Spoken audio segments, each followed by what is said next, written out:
গ্রেপ্তার নির্বাচনের সময়, কতজনকে গুলি করে হত্যা। 28 অক্টোবরের দিন 20 জনকে সারা দেশে তারা হত্যা করেছে। শেখ হাসিনা মনে করেছে তিনি বাংলাদেশকে একেবারে চিরদিনের জন্য তিনি তার জমিদারি, এটাকে জমিদারি বানিয়ে ফেলেছেন। এটা করে আম মুক্তার নামা দিয়ে বাংলাদেশ তার করা হয়েছে, একেবারেই পৈতৃক সম্পত্তি, বাপদাদার সম্পত্তি।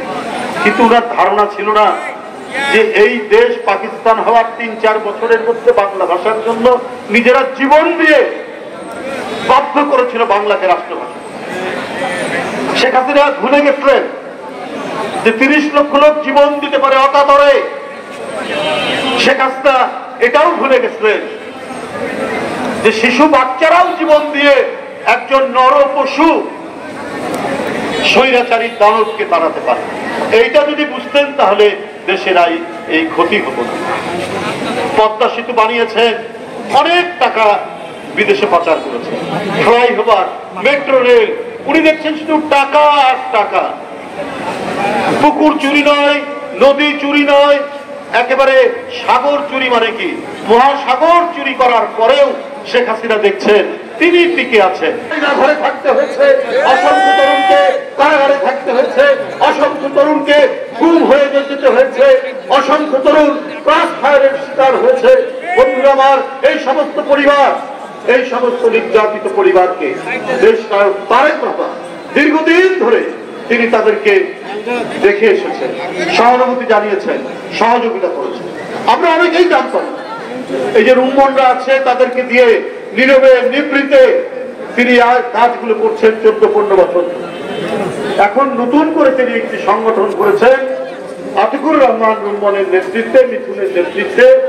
তারা সারা দেশে যতটা সম্ভব দেশ নায়ক তারেক রহমানের শুভেচ্ছা নিয়ে এখন তাদের বাসায় বা তাদের কাছাকাছি যাওয়ার তারা চেষ্টা করছেন। আমরা এই প্রচেষ্টার প্রতি সাধুবাদ জানিয়ে, আমরা যারা বিএনপির সাথে বিভিন্ন পদে আমরা আছি, আমরাও এই সংগঠনটির সাথে জড়িত, কিন্তু তারাই মূলত এই কাজটি করছে।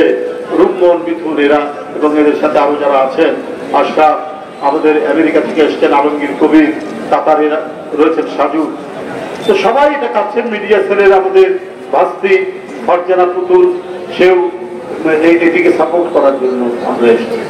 বন্ধুরা, আমরা একটা ভয়ঙ্কর দোজক থেকে পরিত্রাণ পেয়েছি। আমরা রাজশাহী আসতাম, এসে আবার ফিরে যেতে পারবো কিনা, এয়ারপোর্টেই গ্রেপ্তার করবে কিনা, অথবা এই 0 পয়েন্টেই গ্রেপ্তার হব কিনা, এর কোনো নিশ্চয়তা ছিল না। অনেকবার রাজশাহীতে এসে যে কোনো মুহূর্তে যে কোনো জায়গা থেকে আপনার হাসিনার তৎকালীন যে ফ্যাসিস্ট পুলিশ বাহিনী তার দ্বারা আক্রান্ত হয়ে পালিয়ে কখনো গোপনে এসে কর্মসূচি করে আমাদেরকে তুলে যেতে হয়েছে। এই অবদান তো এই জুলাই বিপ্লবে যারা অবদান রেখেছেন, এই ফৈয়াজ, এই আবু সাইদ, এই আমাদের কি বলে যে মুগ্ধ, ফরহান,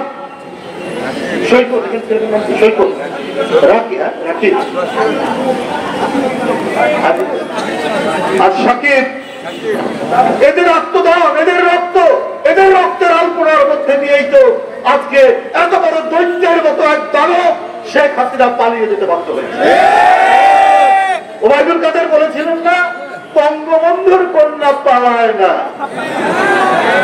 বঙ্গবন্ধুর কন্যা আওয়ামী লীগের নেতা, মন্ত্রী, আওয়ামী লীগের কর্মী সবকে বিপদে ফেলে তিনি প্লেন নিয়ে চলে গেলেন ভারতে। হায়রে তার দলের প্রতি মায়া, আওয়ামী লীগের প্রতি মায়া। এই নেতা কর্মী কাউকেই তিনি পাত্তা না দিয়ে তিনি আর তার বোন তিনি পালিয়ে চলে গেলেন ভারতে। এই নেত্রীর, আমি আওয়ামী লীগের যে সমস্ত নিরীহ ভাই বোন আছেন যারা জিন্দাবাদ দিয়েছেন তাদেরকে বলি, আরে আমার নেত্রী বেগম খালেদা জিয়াকে আওয়ামী লীগের পরিণতির ফখরুদ্দিন অনেক চেষ্টা করেছে, বাড়ি থেকে উৎখাতের চেষ্টা করেছে। শেখ হাসিনা তো বাড়ি ভেঙে দিল, তারপরেও এই বাংলার মৃত্তিকা থেকে পদ্মা মেঘনা যমুনা বিধৌত এই পরিবারটি থেকে আমার নেত্রী বেগম খালেদা জিয়াকে সরাতে পারেনি। যত স্বৈরাচার এসছে, মঈনুদ্দিন ফখরুদ্দিন, হাসিনা কেউ পারে না। আর উনি সুসুর করে উনি চলে গেলেন ভারতে। আপনি আমাদের একটা এখানে কথা যে শেখ হাসিনাকে টিকিয়ে রাখার জন্য যে সমস্ত আমলারা, ডিসিরা, সচিবরা, বড় বড় পুলিশ কর্মকর্তারা, এখনো হয়তো অনেকে নাই, অনেকের নামে মামলা, কেন চেষ্টা করেছিলেন? এর তো নিশ্চয়ই কারণ আছে। দেখুন, হিটলার সেও একটা নাৎসি প্রধান ছিল। ৬০ লক্ষ ইহুদিকে পুড়িয়ে মারার অভিযোগ আছে, কিন্তু তার নামে দুর্নীতির অভিযোগ ছিল না। তিনি নিজের জার্মান জাতিকে পৃথিবীর মধ্যে শ্রেষ্ঠ জাতি করার চেষ্টা করছিলেন, অত্যন্ত নিষ্ঠুর ভাবে।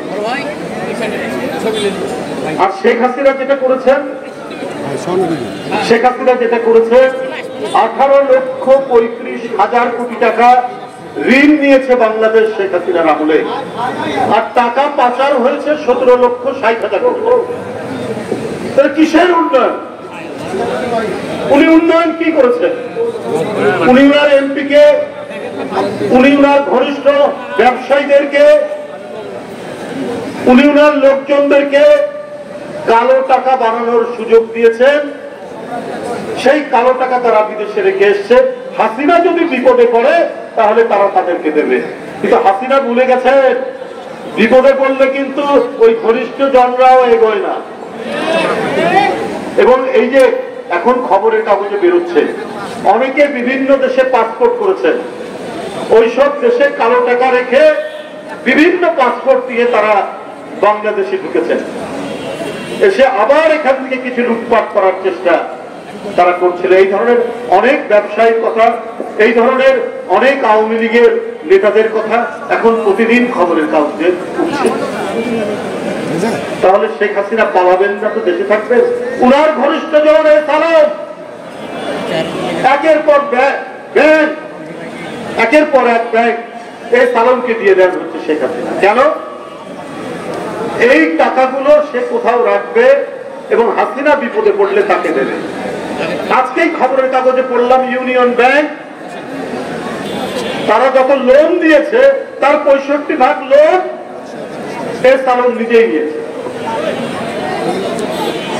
অর্থাৎ রাষ্ট্রীয় মদদে শেখ হাসিনার পৃষ্ঠপোষকতায় বাংলাদেশের অর্থনীতি লুট করার সুযোগ দিয়েছিলেন শেখ হাসিনা। জুলাই সারা দেশে মানে সরকারি হিসাব হচ্ছে প্রায় 1581 জন, কিন্তু বেসরকারি হিসাব আরো বেশি হবে। এটা ঢাকা থেকে শুরু করে সারা বাংলাদেশে তরুণ, কিশোর, শিশু, বাচ্চারা জীবন দিয়েছে। এতদিনের যে জঘন্য নিপীড়ক সরকার, বাচ্চারা যখন বেরিয়ে এসছে, এই আন্দোলন বিজয়ের পথে আমরা নিয়ে আসতে পেরেছি। তাদের রাজশাহীতে যারা আত্মদান করেছেন তাদের জন্য আমরা রাজশাহীতে এসেছি। আমাদের দেশ নায়ক তারেক রহমান, আমরা এখানে এসেছি। তিনি, আমরা জানি যে আমরা বিএনপি পরিবার এটা তৈরি করেছেন দেশ নায়ক তারেক রহমান একটা মহৎ উদ্দেশ্য নিয়ে, একটা মানব হিতৈষী উদ্দেশ্য নিয়ে। ত্রিপুরার মুখ্যমন্ত্রী কালকে বলেছেন যে ভারতকে বাদ দিয়ে বাংলাদেশ স্থিতিশীল হবে না। আপনারা কিসের আলামত দিচ্ছেন? এগুলো কি কথা বলছেন? বাংলাদেশের মানুষ তারা অদম্য সাহসী এবং বীরের জাতি। এরা কিভাবে নিজের দেশকে পরিচালনা করবে, কাকে নির্বাচিত করবে, সেই অধিকারটুকু তারা জানে, সেই অধিকারে তারা বিশ্বাসী। অন্য কোনো দেশ থেকে প্রেসক্রিপশন দিয়ে রাখা যাবে না। তবে অত্যন্ত মনোযন্ত্রণা, তাদের অত্যন্ত মন খারাপ যে শেখ হাসিনাকে তারা ক্ষমতায় রাখতে পারেননি। আপনারা নিজেরা একটা গণতান্ত্রিক দেশ, আপনারা নিজেরা গণতান্ত্রিক দেশ হয়ে বাংলাদেশে শুধু একজন ব্যক্তি যে ভোট করে না, যে জনগণের ভোটকে হরণ করে, যে ভোট কেন্দ্রে ভোটারদের যেতে দেয় না, জোর করে সকালের ভোট সন্ধ্যার মধ্যে তারা একতরফা ঘোষণা করে, এই ধরনের একজন দুরাচারী, এই ধরনের একজন গণ দুশ্মন, তাকে কি করে আপনারা সমর্থন করে? এইটা আজকে বাংলাদেশ না, আন্তর্জাতিক ভাবে প্রত্যেকের প্রশ্ন। আপনারা নিজেরা গণতান্ত্রিক হয়ে অন্য দেশের গণতন্ত্রকে আপনারা ধ্বংস করছেন, এটা কেউ কখনো মেনে নিতে পারে না। ডক্টর ইউনূস সাহেব তিনি ভালো মানুষ, তিনি ভালো কাজ করবেন জনগণের উদ্দেশ্যে। বিএনপি তাকে ব্যর্থ করার জন্য ভিতর থেকে কেউ কেউ চেষ্টা করতে পারে, কেউ কেউ কাজ করতে পারে। এইটা ডক্টর ইউনূস সাহেবকে স্মরণে রাখতে হবে। তার আমরা আলামত দেখছি। স্বেচ্ছাসেবক দলের নেতা জিলানি তার গ্রামের বাড়ি গোপালগঞ্জে যাচ্ছে, কোন গর্তের ভিতর থেকে আওয়ামী লীগের নেতারা লাঠি, সোটা, পিস্তল, রামদা নিয়ে আক্রমণ করে দিদার নামে স্বেচ্ছাসেবক দলের একটি ছেলেকে হত্যা করে।